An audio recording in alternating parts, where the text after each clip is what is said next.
Hello everyone. Let us start with science sample paper 2. Question number 1 says that which of the following is most basic. देखो सबसे ज़्यादा basic कौन होता है? pH 14 सबसे ज़्यादा बेसिक होता है, राइट? बट यहाँ पर बेसिक सबसे ज़्यादा 9, pH that is 9. Butanone is a compound containing which functional group? So butanone is a ketone because last में क्या आ रहा है? ONE. Fine. Which energy is converted in the process of photosynthesis? photosynthesis में क्या हो रहा है? सनलाइट एनर्जी जो है केमिकल एनर्जी में कन्वर्ट होगा, so solar energy is converted into chemical energy according to Ohm's law. First of all Ohm's law क्या होता है? V equals to I into R. ठीक है, यहाँ पर current increases with increase in voltage, तो यहाँ पर V का रिलेशन डायरेक्टली है करंट के साथ एंड V का डायरेक्ट रिलेशन है R के साथ. ठीक है, तो resistance current increases with increase in voltage, तो डायरेक्ट रिलेशन है करंट इंक्रीज होगा with increase in voltage, correct है. Resistance increases with increase in voltage, आप वोल्टेज बढ़ाओ रेजिस्टेंस ही बढ़ेगा, तो यहाँ पर जो है वो दोनों ऑप्शन जो है वो करेक्ट होंगे. Which of the following substance can not be use to make lens. अब इसके अंदर जो है सॉइल, आप सॉइल थोड़ी यूज कर सकते हो लेंस बनाने के लिए, right? According to Indian almanac the actual sunrise of any one day is 6:32 AM. So the sun will appear in the horizon as at. ठीक है, अब now we know that due to atmospheric refraction there is advance sunrise, मतलब sunrise जो है वो 2 minute पहले दिखेगा. Time हो रहा है 6:32 बट 2 मिनट पहले दिखेगा, तो एडवांस सनराइज का मतलब क्या हो गया? 6:30 AM को हमें दिख जाएगा. ठीक है, फिलिंग द ब्लैंक्स पे जाते हैं. Dash is known as the hardest substance, natural substance that is the diamond. Dash the scientist discovered the magnetic effect of electric current, that is Oersted experiment, Oersted ने बताया था. The small intestine in the long is the longest in dash organism, तो herbivorous animals के अंदर होता है, और herbivores animals में कौन आएगा? Cow. Variation created during sexual reproduction becomes heritable because hereditary information जो है that is transferred during the sexual reproduction. With an concave mirror dash reflection is not obtained. concave mirror से virtual and small image जो है वो नहीं बनेगी. आप जो भी रे डायग्राम देखोगे आप virtual and enlarged देखोगे, ठीक है, small नहीं मिलेगी. Atomic number of an element is 13, and then the closest inert gas to the element X is. Atomic number 13 है, तो neon का जो number है that is 10, आर्गन का नंबर है दैट इज 18, और हीलियम का है 2, तो 13 से क्लोज कौन होता है? नियॉन. तो इसका आंसर क्या आएगा? नियॉन. ट्रू एंड फॉल्स देना है. Oxide of non metallic elements are basic. देखो बेसिक जो नेचर होता है वो मेटेलिक ऑक्साइड्स का होता है, नॉन मेटेलिक का नहीं होता है. यहाँ पर क्या आएगा? False. Plant which have lost their ability to produce seeds, they can be reproduced or they can be produced in large quantity by tissue culture method. ठीक है, that is correct. Travelers flying at the higher altitude see the sky dark brown. Dark brown नहीं देखते, वो black देखते हैं, तो ये क्या आएगा? False. Limestone, chalk and marble are different forms of calcium oxide. Calcium oxide नहीं आना चाहिए, ये जो दिया है वो आना चाहिए कैल्शियम कार्बोनेट. लाइमस्टोन है, चौक है, मार्बल है, ये सब कैल्शियम कार्बोनेट के फॉर्म्स है, कैल्शियम ऑक्साइड के नहीं है, तो ये भी क्या आएगा? False. Name any two features of endocrine system. दो फीचर्स में फर्स्ट फीचर क्या रहेगा? They are release directly into the blood. ठीक है, ब्लड में दे आर रिलीज्ड. ठीक है, and second is they can reach all the cells in the body, so they can reach all the cells. ठीक है, state the unit carrying genetic traits. unit which carries the characteristics. traits का मतलब क्या होता है? characteristics, तो इसका answer क्या आएगा? DNA. state the shape and the diameter of eyeball. shape में क्या आना चाहिए? round shape. ठीक है, और इसका डायमीटर कितना होता है? 2.3 centimetre. What is the value of charge on one electron? एक इलेक्ट्रॉन पे चार्ज कितना है? 1.6 into 10 raised to minus 19 coulombs, ये चार्ज होगा. ठीक है, मैच द कॉलम पे जाते हैं, that is adrenal, adrenal is present just about the kidney, ठीक है। Testicles is present at the abdominal cavity. CFC is the chlorofluorocarbon जो डिप्लीशन ऑफ ओजोन लेयर के रिस्पॉन्सिबल है, ठीक है। अब पॉलीथीन जो है वो बायोडिग्रेडेबल मटेरियल में नहीं आता है, polythene is something which is non biodegradable, तो इसको ऑप्शन कहीं दिया नहीं है, तो आप नॉन बायोडिग्रेडेबल ले सकते हो। Non biodegradable substance is called as polythene. Okay, let's start with section B. Now write the balanced chemical reaction for the following. That zinc reacts with silver nitrate. तो पहला reaction is zinc is reacting with silver nitrate, that is AgNO3, ठीक है। So a higher reactive element replaces a lower reactive element, so it forms zinc nitrate ZnNO3 whole twice along with the formation of Ag, ठीक है।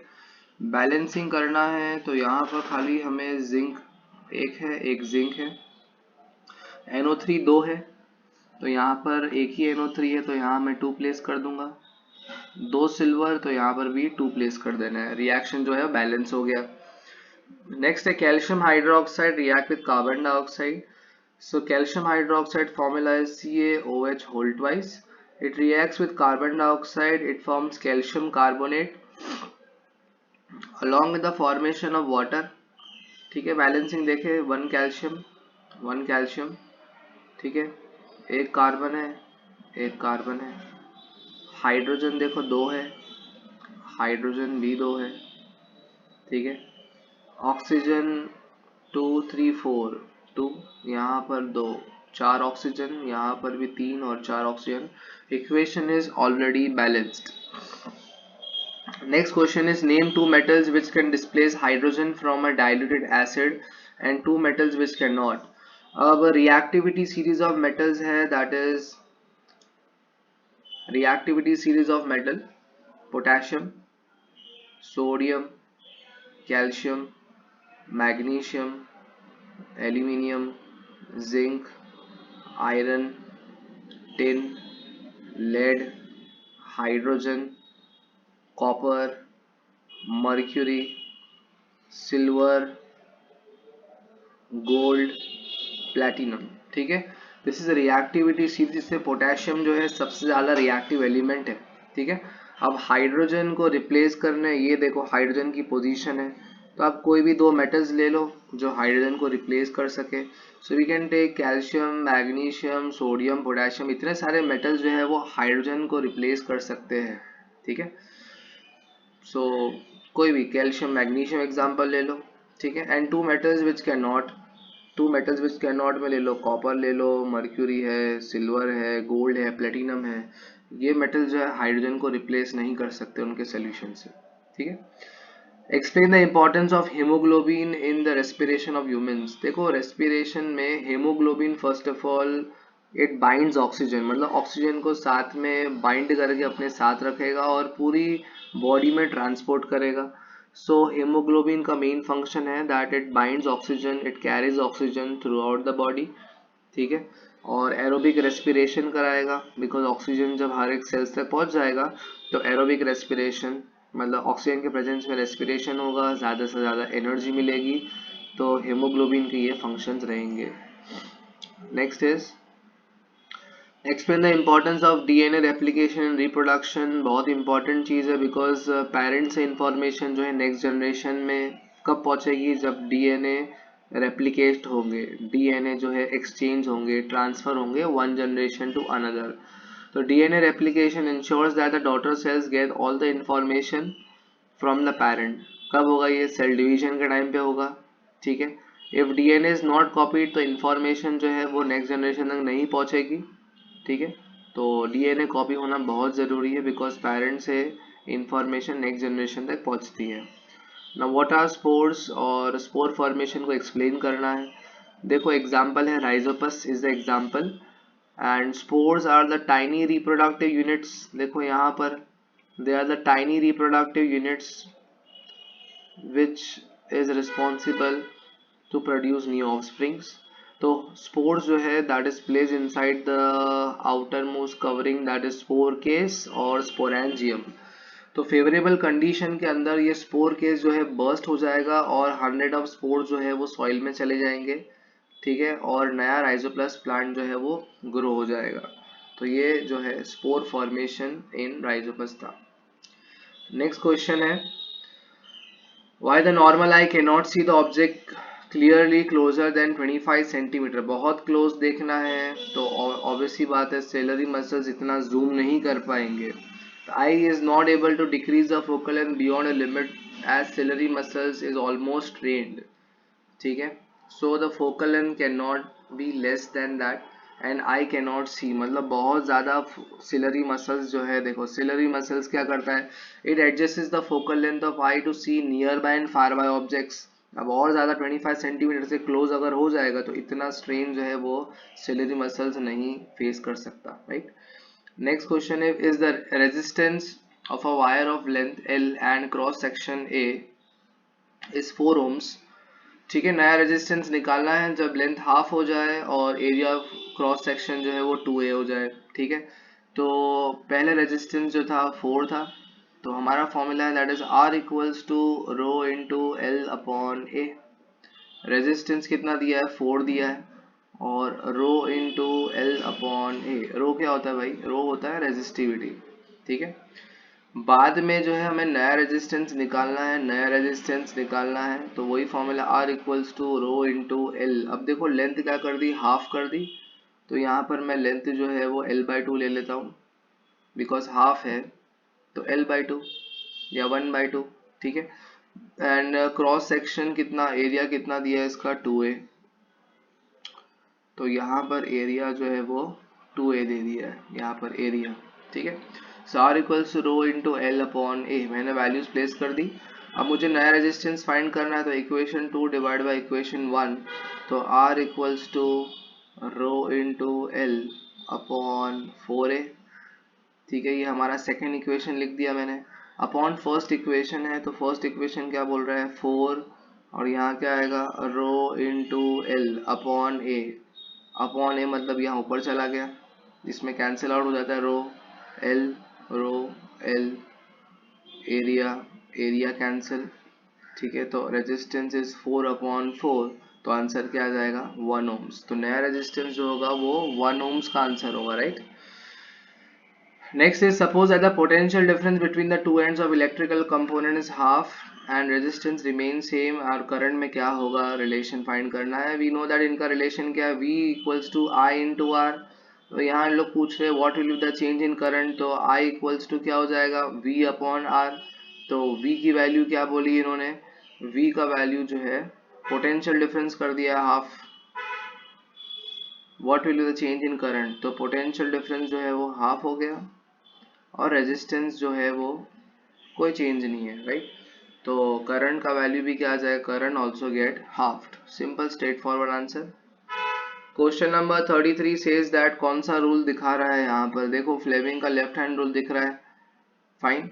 So when we stretch our left hand in such a way that the thumb, the forefinger and the center finger are perpendicular to each other, thumb represents motion, forefinger represents magnetic field, and the center finger represents the direction of current. So this is the Fleming left hand rule। यहाँ लिख देते हैं it is the Fleming left hand rule, ठीक है।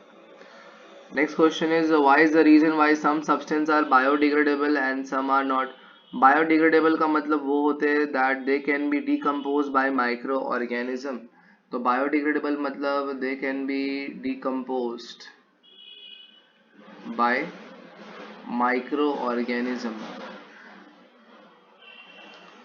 ठीक है। और non biodegradable क्या होंगे, they cannot be decomposed by microorganism।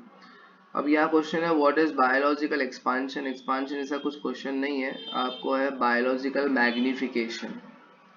Question है बायोलॉजिकल मैग्निफिकेशन, ठीक है। बायोलॉजिकल मैग्निफिकेशन का मतलब क्या होता है, it is a transfer of harmful chemicals from one trophic level to another. मतलब जैसे जैसे आप ट्रॉपिक लेवल बढ़ते जाएगा, आगे जाता जाएगा, उसमें हार्मफुल केमिकल्स का कॉन्सेंट्रेशन ही बढ़ता जाएगा, ठीक है। So it is an increase of harmful concentration from one tropic to level to another. ठीक है. Do the effect of biological magnification also differs at different levels of ecosystem? Yes, ऐसा होगा, because हमें reason क्या लिखना है, जो trophic level के लास्ट में आएगा उसमें सबसे ज्यादा जो है हार्मफुल केमिकल्स होंगे. ठीक है. What method do plant use to get rid of the waste product? Waste product अगर रिमूव करना है तो डिफ्यूजन, ऑक्सीजन गैस निकालना है बाहर, CO2 गैस निकालना है, वाटर वेपर्स निकालने हैं, तो डिफ्यूजन है, रेस्पिरेशन है, ये मेथड से जो है प्लांट अपना चीज़ अपने वेस्ट जो है रिमूव कर सकता है. फोटोसिंथेसिस से क्या रिमूव कर सकता है, ऑक्सीजन. रेस्पिरेशन से क्या रिमूव कर सकता है, कार्बन डाइऑक्साइड. ट्रांसपिरेशन से क्या रिमूव कर सकता है, वाटर रिमूव कर सकता है. ठीक है. Waste product may be stored in vacuoles or may be stored in the leaves which falls off. तो जो भी वेस्ट प्रोडक्ट है प्लांट के वैक्यूल्स के अंदर स्टोर होगा और बाद में लीफ जो शेड हो जाएगा उसके साथ वेस्ट प्रोडक्ट भी रिमूव हो जाएगा.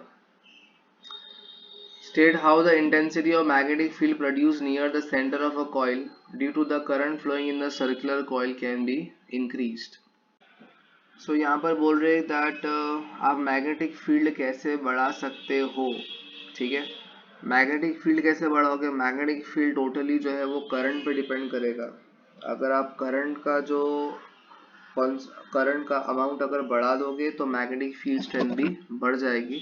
तो 37 का तो आंसर होगा, that would be by increasing the current. आप करंट को क्या कर दो, increase. Okay, let us start with section number C. Section C, first question is about balancing the chemical reaction. आपको balance करना है. ठीक है. First reaction is HNO3 plus CaOH whole twice gives CaNO3 whole twice plus H2O. ठीक है. अब यहाँ पर NO3 ग्रुप, NO3 कितने दिख रहे हैं हमें, NO3 जो है वो 2 दिख रहे हैं. ठीक है, 2 NO3. तो यहाँ मैं क्या लूँगा, 2 ले लूँगा तो ये पूरे के पूरे 2 NO3 हो जाएंगे. ठीक है. तो इन शॉर्ट 2 हो गया. यहाँ पर कैल्शियम यहाँ पर 1 है, कैल्शियम यहाँ पर 1 है. ठीक है. NO3 हो गए, दोनों साइड बैलेंस, फाइन. अब यहाँ पर हम लोग ऑक्सीजन चेक करते हैं. देख, NO3 हो गए. अब ये वाला ऑक्सीजन नहीं देखना हमें, बिकॉज ये ऑक्सीजन ऑलरेडी मैं यहाँ NO3 में गिन चुका हूँ. ठीक है. यहाँ पर 2 हाइड्रोजन है और 2 ऑक्सीजन है. ठीक है. उसको बैलेंस करने के लिए मुझे यहाँ पर 2 प्लेस करना होगा. देखो अभी 2 ऑक्सीजन हो गए. ठीक है. 2 ऑक्सीजन 4 हाइड्रोजन. 4 हाइड्रोजन कैसे, बिकॉज यहाँ पर है 2 हाइड्रोजन और यहाँ पर है 2 हाइड्रोजन. ठीक है. So the reaction is balance. Next is NaOH H2SO4 Na2SO4 plus H2O. तो यहाँ पर 2 Na है. ठीक है. तो यहाँ पर मैं 2 प्लेस कर दूंगा. ठीक है. यहाँ पर एक SO4 है, यहाँ भी एक SO4 है, यहाँ पर H2 है और यहाँ पर टोटल हाइड्रोजन 4 है, 4 है, बिकॉज ये 2 हाइड्रोजन और ये 2 हाइड्रोजन, तो टोटल 4 हाइड्रोजन हो गए. तो मुझे 4 हाइड्रोजन करने हैं, तो यहाँ पर क्या आएगा 2. ठीक है. और ये 2 ऑक्सीजन हो गए और यहाँ पर 2 ऑक्सीजन. ठीक है. तो इक्वेशन क्या हो गया अपना, बैलेंस. नेक्स्ट है BaSO4 वाला रिएक्शन देखना है. यहाँ पर 1 barium 1 barium 1 SO4 1 SO4 1 hydrogen 2 hydrogen. तो यहाँ पर क्या कर देंगे हम लोग, 2 प्लेस कर देंगे. ठीक है. 2 हाइड्रोजन से फिर यहाँ पर 2 क्लोरीन भी हो जाएगा और यहाँ पे 2 क्लोरीन है ऑलरेडी.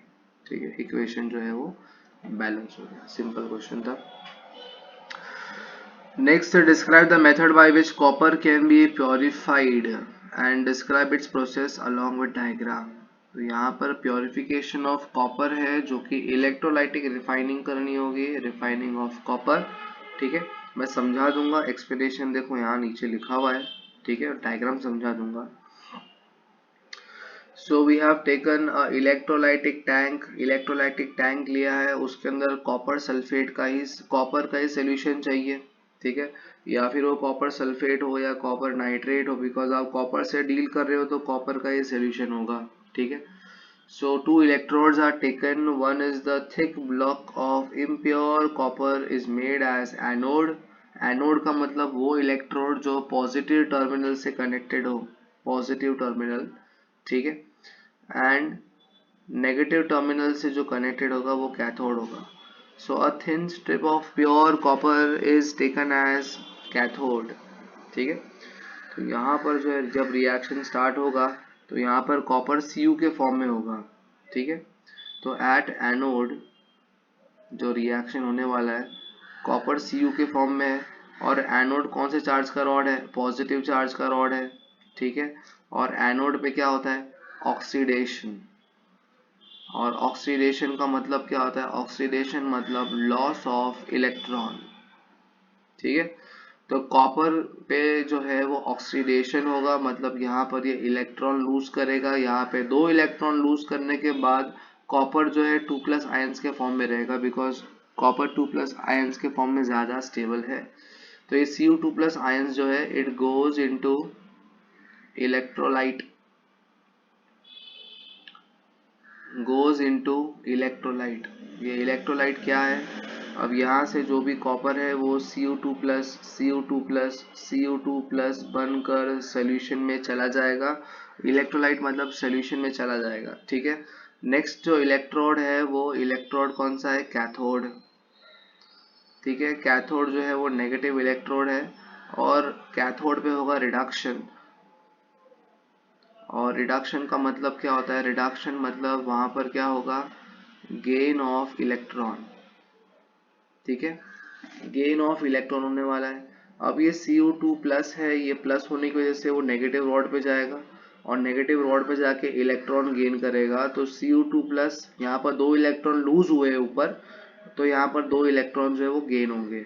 2 इलेक्ट्रॉन गेन करने के बाद जो है 2+ और 2- क्या बना देगा, Cu. तो Cu मतलब यहाँ पर जो है वो प्योर कॉपर जमा हो जाएगा. कहाँ जमा हो जाएगा, कैथोड पे. तो एज अ टाइम प्रोसीड ये जो लेयर है वो थिक होती जाएगी, बिकॉज प्योर कॉपर जमा होते जाएगा. ठीक है, और ये वाली जो एनोड वाली लेयर है वो थिन हो जाएगी, बिकॉज यहाँ पर जो भी इम्प्योरिटी जो नीचे सेटल डाउन हो जाएगी that is the anode mud. Fine, तो ये जो है इसका रिएक्शन होगा. नेक्स्ट क्वेश्चन है, discuss in detail the general properties of ionic compound. First of all ionic compound कैसे बनते हैं. Ionic compound is form by the mixture of metals and non metals. ठीक है, तो इनकी प्रॉपर्टीज है, जब मेटल और नॉन मेटल आपस में कंबाइन करते हैं there is transfer of electrons from metals to non metals. ठीक है, सो वो हिसाब से इनकी जो बॉन्ड है वो स्ट्रॉन्ग बनेंगे. ठीक है, तो इनकी प्रॉपर्टीज क्या होगी, so they can be crystalline solid and are brittle in nature. They have high melting and boiling point. They are soluble in water. They can conduct electricity in their solution and in their molten state. तो ये जो properties है that would be the properties of ionic compound. Because ionic compound जो है वो metal और non metal के बीच में होता है और स्ट्रॉन्ग फोर्स ऑफ अट्रैक्शन से बॉन्ड बनेगा. ठीक है, गोइंग टू क्वेश्चन नंबर 41 यहाँ पर कंप्लीट करना है. हॉर्मोन जो है और वर्किंग है, तो dash regulates the amount of sugar in the blood. That is hormone कौन सा होगा बताओ, हॉर्मोन होगा इंसुलिन.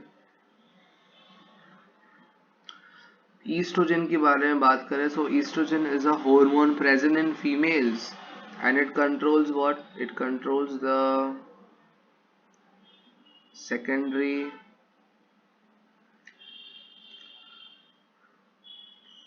Character in female. ठीक है, जो भी बॉडी ग्रोथ है, चेंज इन बॉडी साइज है, ठीक है, that is the secondary characteristics. Growth hormone का वर्किंग क्या है, growth of the body.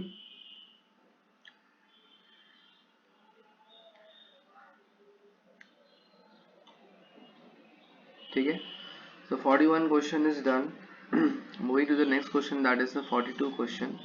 Now 42 question says that name the method of asexual reproduction, explain binary fission in amoeba. asexual method of reproduction में बहुत सारे हैं, that is binary fission is there, budding is there, fragmentation, vegetative propagation, spore formation, जिसे sporogenesis भी बोल सकते हैं, ठीक है। अभी जो है binary fission in amoeba explain करना है, ठीक है। So amoeba grows by binary fission method, जिसमें one organism gets convert into two new organism, ठीक है। अब एक अमीबा है, अब वो कब स्प्लिट होगा, जब अमीबा अपनी मैक्सिमम साइज तक पहुंच जाए। अमीबा जब अपनी मैक्सिमम साइज तक पहुंच जाएगा, first it's nucleus starts dividing, ठीक है। न्यूक्लियस के बाद साइटोप्लाज्म स्प्लिट होगा, और साइटोप्लाज्म स्प्लिट होने के बाद जो है two new daughter cells form होंगे, ठीक है। तो ये अमीबा का जो है एक्सप्लेनेशन रहेगा। नेक्स्ट क्वेश्चन अपना, what is regeneration, explain by example. अब रीजनरेशन में एग्जाम्पल क्या आएगा, दो एग्जाम्पल्स है, एक तो regeneration in planaria and regeneration in hydra, ठीक है। हाइड्रा भी आपको याद रखना है।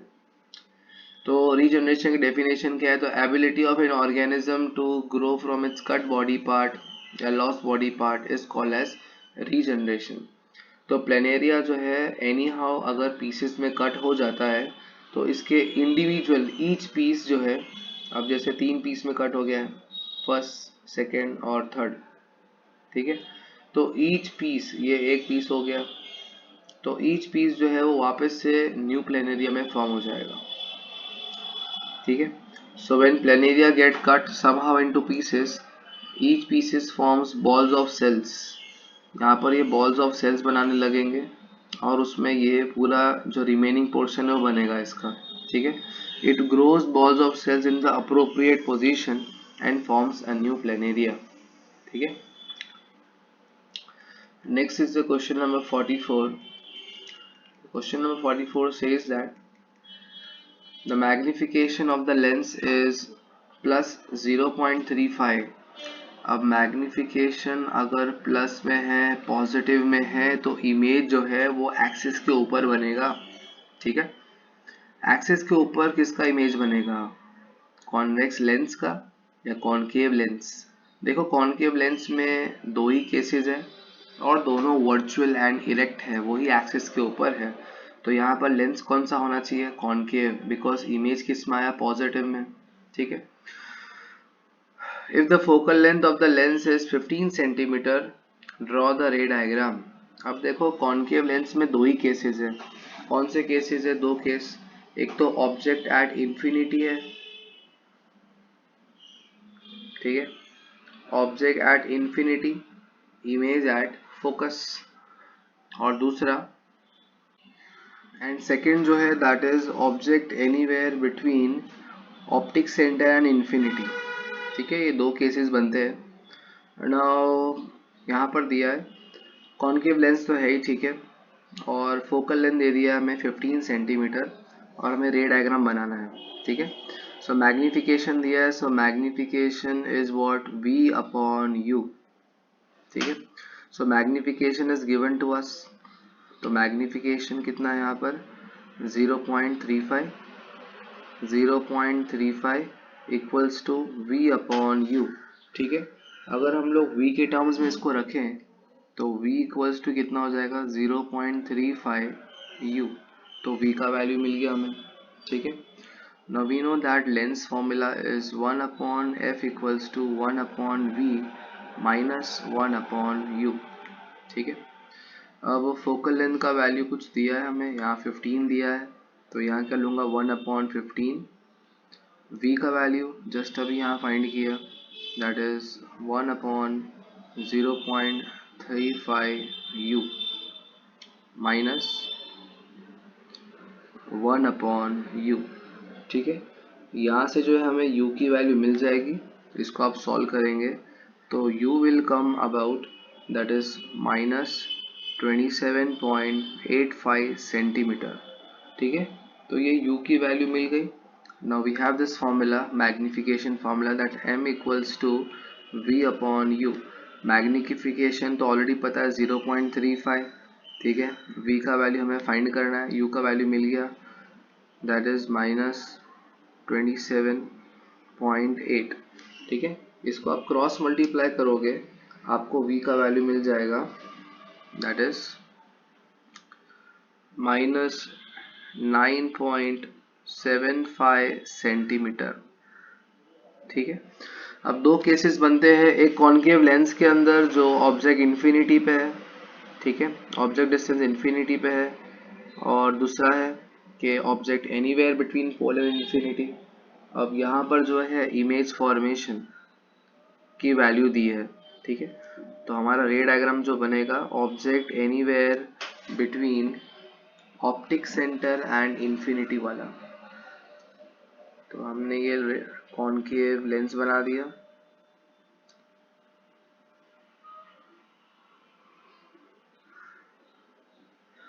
तो अब बनेगा case object anywhere between optic centre and infinity, straight line diverges and passes through focus, और यहाँ से स्ट्रेट लाइन निकलेगी ऑप्टिक सेंटर से। ठीक है, इसके दो ही केसेस है, तो ये सेकेंड केस वाला जो है इसका बनेगा ray diagram. Fine. Next question is explain about absolute refractive index. Absolute refractive index हमको समझाना है, ठीक है। So in case of absolute refractive index, the absolute refractive index is defined as the ratio of speed of light in vacuum to the speed of light in medium। तो vacuum में speed of light to the speed of light in the medium, ये definition होगी, ठीक है। It is always greater than one, हमेशा one से greater ही value रहने वाली इसकी, ठीक है। इफ c is the speed of light in vacuum and v is the speed of light in the given medium, then absolute refractive index can be given as, तो n equals to c upon v, ठीक है। तो ये जो है refractive index का formula हो जाएगा c अपॉन v, जिसमें यहाँ पर n जो क्या डिनोट कर रहा है वो रिफ्रैक्टिव इंडेक्स डिनोट कर रहा है, c क्या डिनोट कर रहा है velocity of light in vacuum, और v जो है वो क्या डिनोट कर रहा है velocity of light in medium, ठीक है। Next is the 46th question.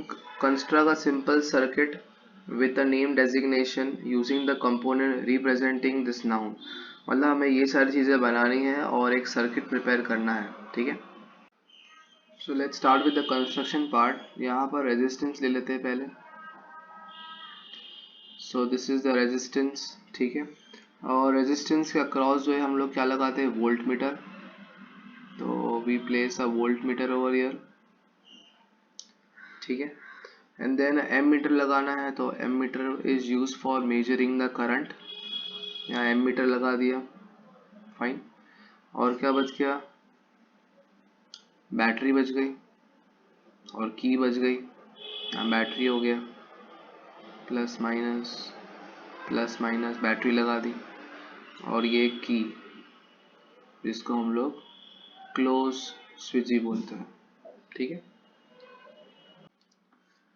Let us start with section D. Explain the chlor-alkali process in detail and write the uses of its main product.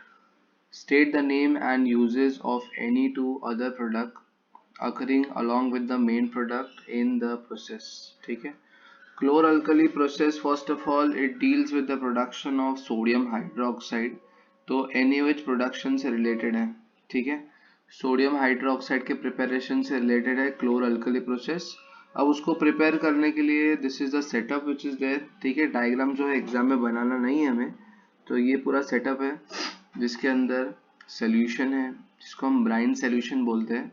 So we take sodium chloride along with water, ठीक है। Container के अंदर sodium chloride और water लेना है, ठीक है। And this collectively is called as a brine solution.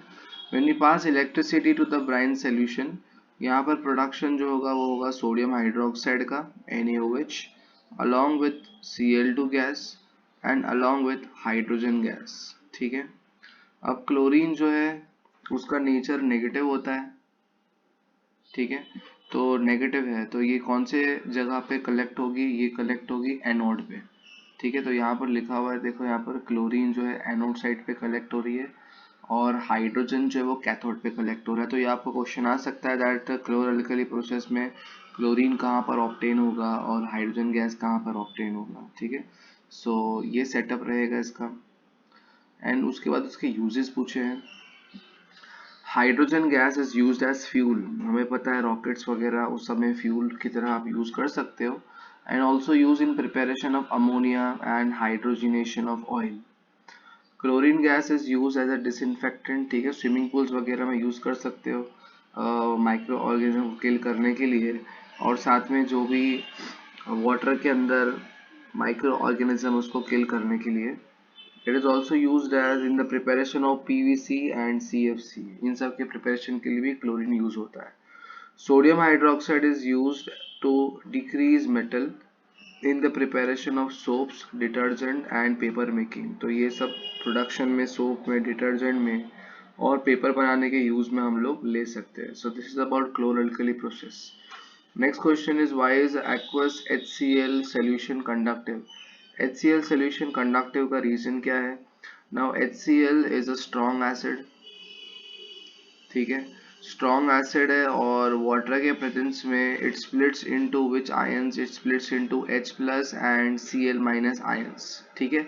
तो इसके अंदर आयंस होते हैं और जब आयंस प्रोड्यूस होंगे तो इलेक्ट्रिसिटी कंडक्ट करेगा और मूव करेगा, ठीक है। तो इसलिए वो इलेक्ट्रिसिटी कंडक्ट कर सकता है बिकॉज यहाँ पर फ्री मोबाइल आयंस, मतलब यहाँ पर जो है वो आयंस फॉर्म हो रहे हैं, तो इसलिए गुड कंडक्टर ऑफ इलेक्ट्रिसिटी है, ठीक है। आगे क्वेश्चन क्या पूछा है? When acid solution is diluted with water, then what will be the change in the concentration of H plus? अब एक एसिड है, ठीक है, कंटेनर के अंदर हमने एसिड ले लिया है, ठीक है, यहाँ पर हमने एसिड ले लिया, इसके अंदर आप वाटर ऐड करते रहोगे तो क्या होगा, एसिड का कॉन्सेंट्रेशन कम होता जाएगा, ठीक है। तो हम बोल सकते हैं कि H प्लस आयंस का कॉन्सेंट्रेशन क्या होने वाला है, डिक्रीज, बिकॉज आप वाटर ऐड कर रहे हो तो यहाँ पर जो है H प्लस आयंस का कॉन्सेंट्रेशन क्या होने वाला है, decrease, fine. Third one is whose pH will be higher, concentrated HCl और डाइल्यूटेड HCl।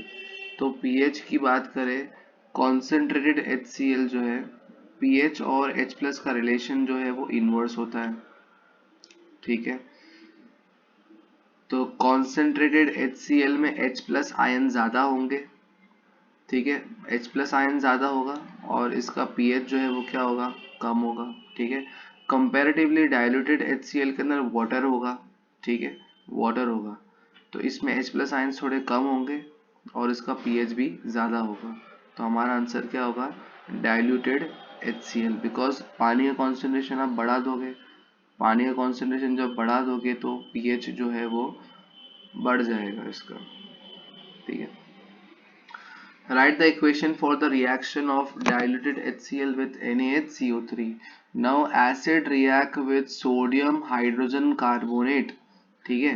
तो ये प्रॉपर्टी है that acid reacts with sodium hydrogen carbonate to form salt, carbon dioxide and water, ठीक है, ये बेसिक प्रॉपर्टी है।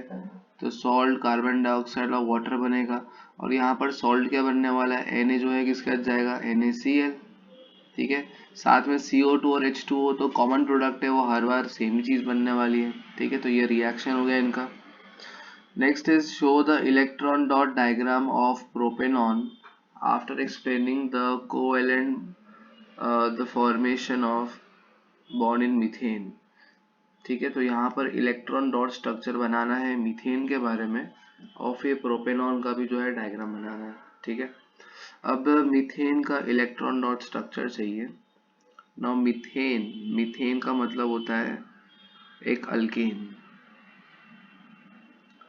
Methane is a alkane, ठीक है। तो अल्केन्स का मतलब सब जगह पे सिंगल बॉन्ड होगा और मिथ का मतलब होता है एक ही कार्बन, ठीक है। तो एक ही कार्बन के साथ जो मीथेन का फॉर्मूला है वैसे क्या होता है, CH4। तो ये अपना मीथेन हो गया, सब जगह पे सिंगल बॉन्ड्स प्रेजेंट है, ठीक है। एक सिंगल बॉन्ड बनाने के लिए 2 इलेक्ट्रॉन्स का रिक्वायरमेंट होता है, ठीक है। तो इनके बीच में 2 इलेक्ट्रॉन्स है, यहाँ पर भी 2 इलेक्ट्रॉन, यहाँ भी 2 इलेक्ट्रॉन और यहाँ भी 2 इलेक्ट्रॉन, ठीक है। अब ये बॉन्ड बनाने के लिए दोनों एटम्स का हाफ कंट्रीब्यूशन होता है, मतलब ये सिंगल बॉन्ड बनाने के लिए एक इलेक्ट्रॉन एक कार्बन देगा और एक इलेक्ट्रॉन जो है वो हाइड्रोजन देगा, 50% पार्टिसिपेशन दोनों को कर रहा है वो सिंगल बॉन्ड बनाने के लिए। तो देखते हैं यहाँ पर कार्बन है हमारे पास जिसका एटॉमिक नंबर 6 है और हाइड्रोजन है जिसका एटॉमिक नंबर 1 है। ठीक है, अब एटॉमिक नंबर 6 का कॉन्फ़िगरेशन क्या होता है 2,4, मतलब 4 इलेक्ट्रॉन्स हो गए। ठीक है, वैलेंस इलेक्ट्रॉन, और हाइड्रोजन में एटॉमिक नंबर भी 1 है, वैलेंस इलेक्ट्रॉन भी 1 ही है। ठीक है, और इलेक्ट्रॉन डॉट स्ट्रक्चर में वैलेंस इलेक्ट्रॉन का इन्वॉल्वमेंट होता है बॉन्डिंग बनाने में। ठीक है, तो अब मैं अगर इसका स्केलेटल फॉर्म बना दूं, कार्बन, हाइड्रोजन, हाइड्रोजन, हाइड्रोजन और हाइड्रोजन। ठीक है, अब यहाँ ये हमारा मेन स्ट्रक्चर है, इसको देख के हमें इलेक्ट्रॉन डॉट स्ट्रक्चर बनाना है। ठीक है, तो यहाँ पर सिंगल बॉन्ड है। अब टोटल कार्बन के पास कितने वैलेंस इलेक्ट्रॉन है 4। अब उसका हाफ कंट्रीब्यूशन चाहिए, 50% पार्टिसिपेशन चाहिए। ठीक है, सो 1 2 3 एंड 4। कार्बन के 4 ही इलेक्ट्रॉन है वैलेंस इलेक्ट्रॉन, और उसने चारों चार जो है उसको 50% पार्टिसिपेट करवा दिए कोवैलेंट बॉन्ड बनाने के लिए। ठीक है, हाइड्रोजन के पास एक ही इलेक्ट्रॉन है। ठीक है, हर एक हाइड्रोजन के पास एक इलेक्ट्रॉन है, जो मैं क्रॉस से मेंशन कर देता हूँ ताकि डिफ्रेंशिएट कर सके। तो ये हाइड्रोजन के एक इलेक्ट्रॉन हो गए। देखो इन्होंने प्रॉपर कंट्रीब्यूशन कर दिया सिंगल बॉन्ड बनाने के लिए। दोनों का, कार्बन और हाइड्रोजन का 50% पार्टिसिपेशन हो गया। ठीक है, नाउ कार्बन जो है वो 8 इलेक्ट्रॉन से स्टेबल होता है।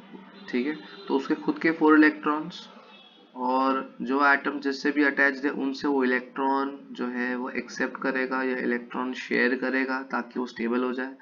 4 इलेक्ट्रॉन्स खुद के हो गए। ठीक है, 5 6 7 एंड 8, मतलब टोटल 8 इलेक्ट्रॉन्स हो गए आसपास। तो कार्बन को स्टेबलाइज करने के लिए हाइड्रोजन ने कंट्रीब्यूट किया, अपने इलेक्ट्रॉन शेयर करे। वैसे ही हाइड्रोजन को स्टेबलाइज करने के लिए कार्बन के इलेक्ट्रॉन्स भी इन्वॉल्व होंगे। हाइड्रोजन जो है वो उसके पास एक ही इलेक्ट्रॉन है। ठीक है, तो स्टेबल जो है हाइड्रोजन 2 इलेक्ट्रॉन से होता है। तो यहाँ पर हो गए 2 इलेक्ट्रॉन्स, यहाँ भी हो गए 2 इलेक्ट्रॉन्स। ठीक है, यहाँ भी 2 इलेक्ट्रॉन्स और यहाँ भी 2 इलेक्ट्रॉन। तो ये अपना इलेक्ट्रॉन डॉट स्ट्रक्चर किसके अंदर रहा, मीथेन के अंदर। ठीक है, नेक्स्ट ये लोग बोल रहे हैं कि प्रोपेनॉन के अंदर बताओ प्रोपेनॉन का इलेक्ट्रॉन डॉट स्ट्रक्चर। नेक्स्ट जो है that is electron dot structure of propanone. Propanone, O N E का मतलब क्या होता है, कीटोन। ठीक है, तो कीटोन का मतलब होता है सी डबल बॉन्ड ओ। ठीक है, और दोनों साइड जो है वो कार्बन होंगे। अब यहाँ पर प्रोपेनॉन मतलब टोटल मिला के 3 कार्बन होने चाहिए। ऑलरेडी यहाँ पर एक कार्बन है, तो यहाँ पर क्या आएगा CH3, और यहाँ पर भी क्या आएगा CH3। तो प्रोपेनॉन का मतलब ये इसका स्ट्रक्चर हो गया। कीटोन मतलब सी डबल बॉन्ड हो और दोनों साइड जो है वो 2 कार्बन। ठीक है, अब इसका इलेक्ट्रॉन डॉट स्ट्रक्चर बनाना है।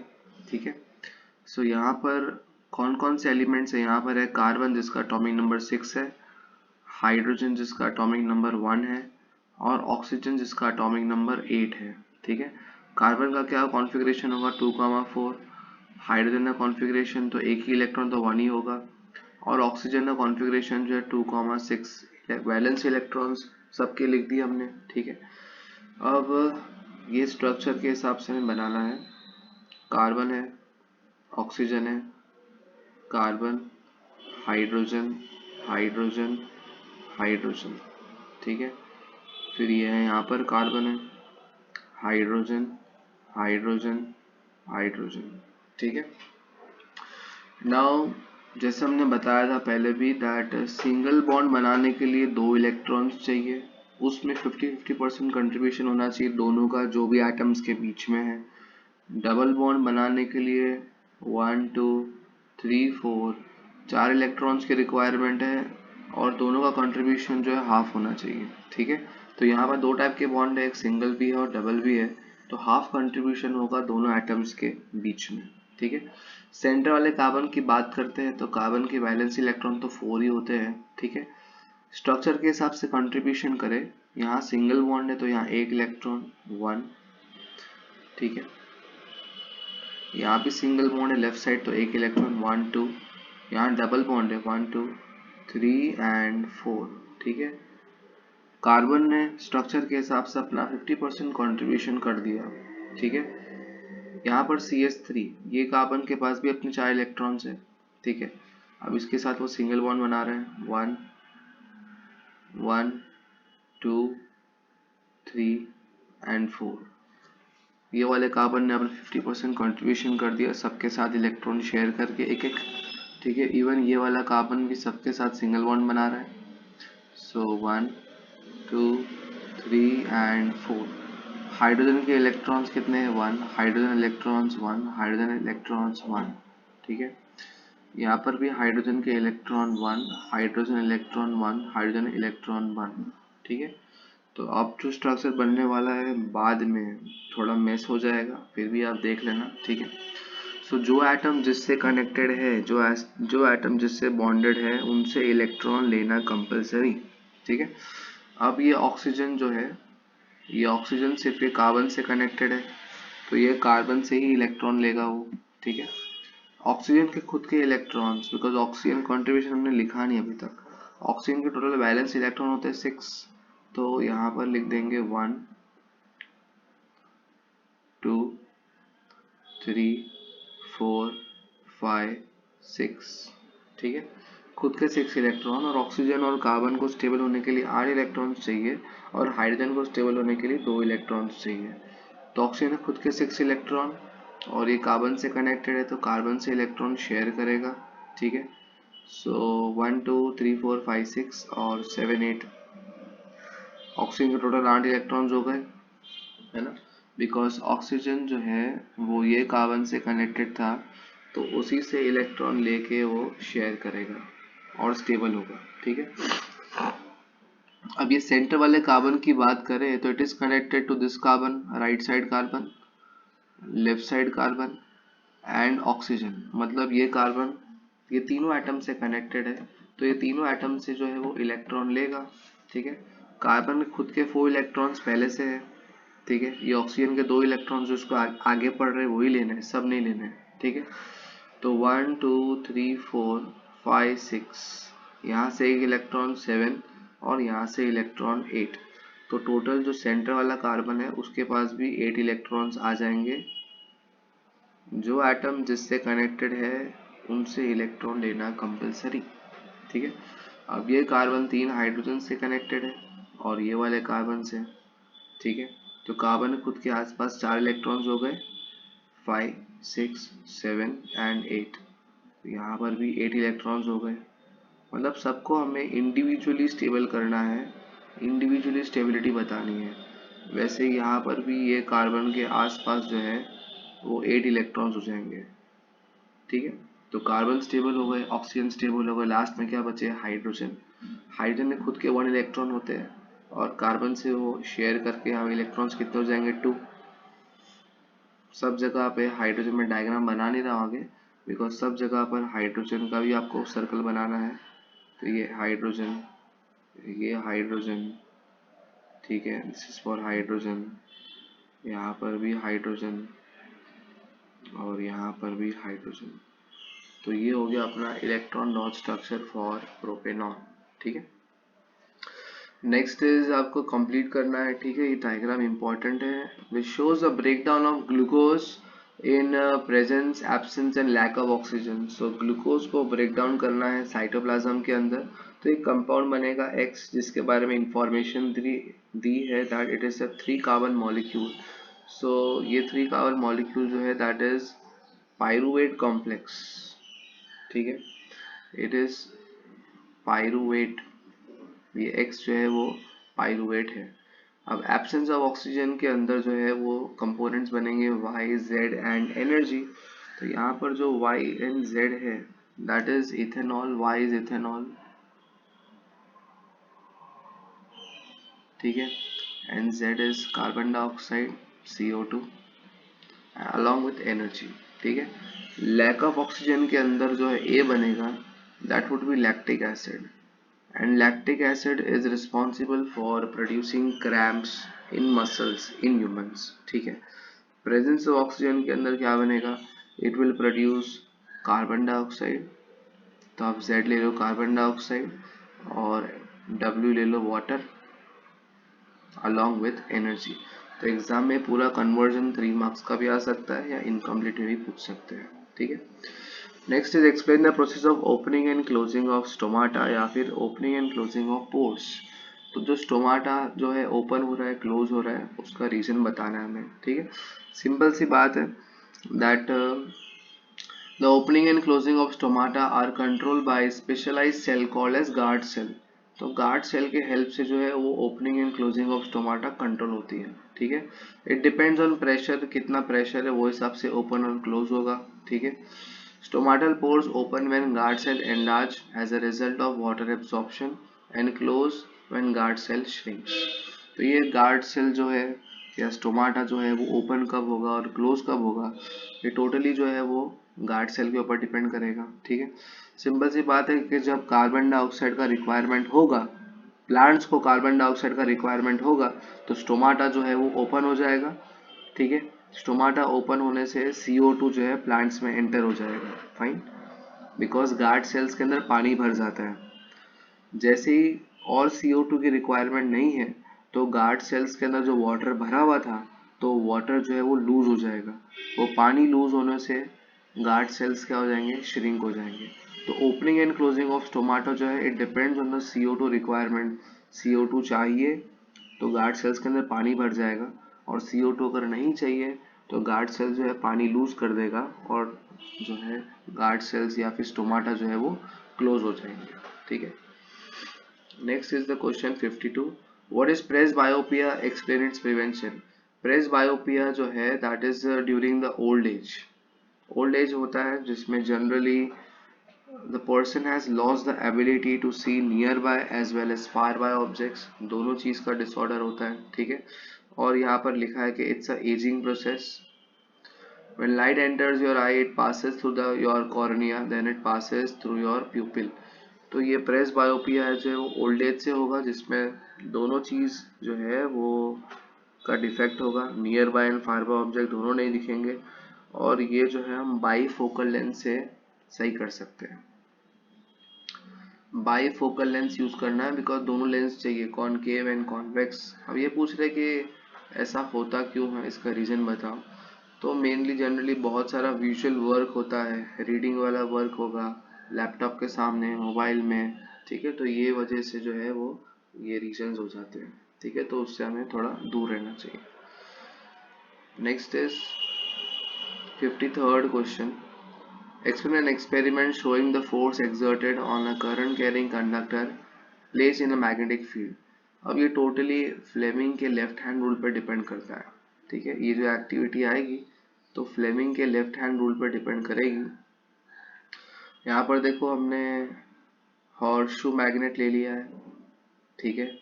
यहाँ पर एल्यूमिनियम का रॉड इसके बीच में रख दिया है, ठीक है।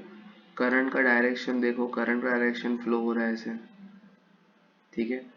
So when you take a horseshoe magnet and place a aluminium rod inside it, और करंट का फ्लो आप देख लेना, अगर ये डायरेक्शन में होगा तो रॉड का, अब जब आप फ्लेमिंग लेफ्ट हैंड रूल लगाओगे, फ्लेमिंग लेफ्ट हैंड रूल लगाने से ये रॉड जो है वो लेफ्ट साइड मूव करेगा, ठीक है। यहाँ पर एक्सप्लेनेशन में लिखा हुआ है। तो रॉड जो है वो उस पर फोर्स एक्सर्ट होगा बिकॉज यहाँ जो है आउटवर्ड जो है वो करंट का मूवमेंट है, ठीक है। यहाँ मैग्नेटिक फील्ड है और फ्लेमिंग लेफ्ट हैंड रूल आप लगाओगे तो फोर्स जो है वो लेफ्ट साइड लगेगा, तो रॉड जो है वो लेफ्ट साइड डिस्प्लेस हो जाएगा।